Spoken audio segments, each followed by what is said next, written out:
Hi friends, good afternoon. எல்லோரும் எப்படி இருக்கீங்க? நல்லா இருக்கீங்களா? நாங்கள் நல்லா இருக்கோம். நீங்கள் நல்லா இருக்கீங்கன்னு சொல்லிட்டு நானும் நம்புகிறேன்.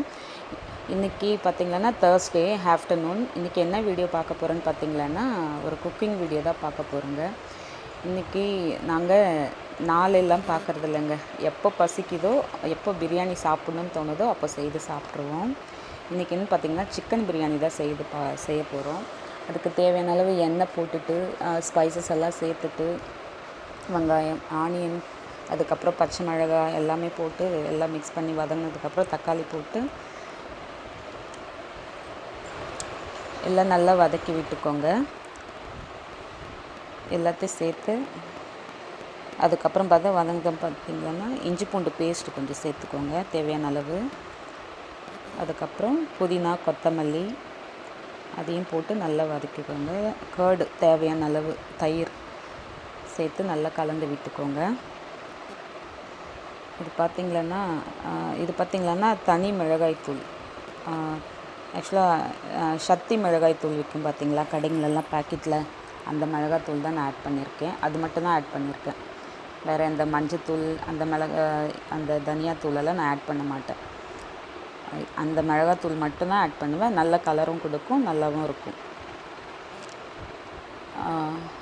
அதுக்கப்புறம் பார்த்திங்கன்னா தேவையான உப்பு சேர்த்துக்கோங்க. சேர்த்துட்டு நல்லா கலந்து விட்டுக்கோங்க.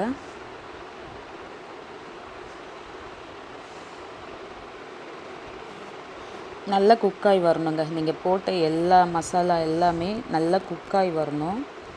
குக்காய் வந்ததுக்கப்புறம் தான் இந்த பாருங்கள், இந்த சிக்கன் எல்லாம் பார்த்திங்கன்னா நல்லா குக் ஆகணும். இதிலே சிம்மில் வச்சு கூட நீங்கள் மூடி போட்டு நல்லா ஒரு ஆஃப் குக் ஆனதுக்கப்புறம் தான் நீங்கள் தண்ணி போடணும். தண்ணி போட்டுட்டு அதுக்கப்புறம் நல்லா கலந்து விட்டுட்டு இது பாருங்கள்,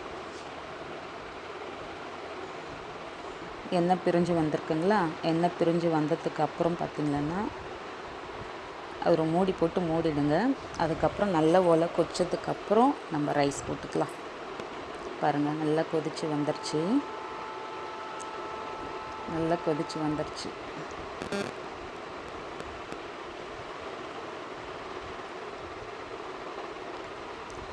கறியும் பார்த்திங்கன்னா நல்லா வெந்துடுச்சு. ஓரளவுக்கு ஆஃப் குக் ஆகிடுச்சு. அதுக்கப்புறம் பார்த்தீங்கன்னா இது சீரக சம்பா ரைஸு. நான் 1/2 kg எடுத்திருக்கேன். என் அளவு பார்த்திங்கன்னா 1 டம்ளருக்கு 1.5 டம்ளர் தண்ணி அப்படி தான் ஆட் பண்ணியிருக்கேன். அதில் பார்த்திங்கன்னா ஆனால் இதுக்கு பார்த்திங்கன்னா தண்ணி மட்டும் கொஞ்சம் கரெக்டாக வச்சிங்களன்னா ரைஸ் நல்லா வருங்க. எக்ஸ்ட்ரா போச்சு தண்ணினா ரொம்ப குழஞ்சிடும் சாதம்.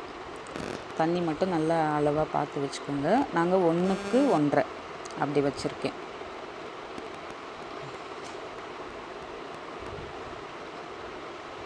ஆனால் ரைஸ் டேஸ்ட் நல்லா இருக்குங்க. இது பார்த்திங்கன்னா ஆம்பூர் ஸ்டைலில் செஞ்சிட்ருக்கேன் நான். ஆம்பூர் ஸ்டைலில் பார்த்திங்கன்னா நிறையா மசாலாஸ் எல்லாம் ஆட் பண்ண மாட்டாங்க. பார்த்துக்கோங்க. அதுதான் ஒரு ரைஸ் போட்டு நல்லா கலந்து விட்டால் கொஞ்சம் மூடி போட்டோம்னா பாருங்கள்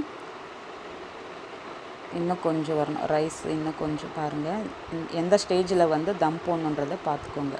இன்னும் கொஞ்சம் ரைஸ் மேலே வந்ததுக்கப்புறம் கலந்து விட்டு நம்ம தம் போட்டுடலாம்.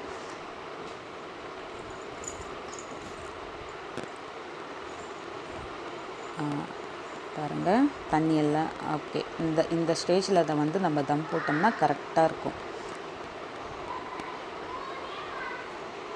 அங்கே பாருங்கள் சூப்பராக ரைஸ் பாருங்கள், குட்டி குட்டியாக எவ்வளோ சூப்பராக இருக்குது. இந்த ரைஸ் சூப்பராக இருக்குங்க. லெமன் கொஞ்சமாக, லெமன் ஒரு 1/2 லெமன் தான் எடுத்திருக்கேன். எடுத்து அது கொஞ்சமாக ஆட் பண்ணிக்கோங்க.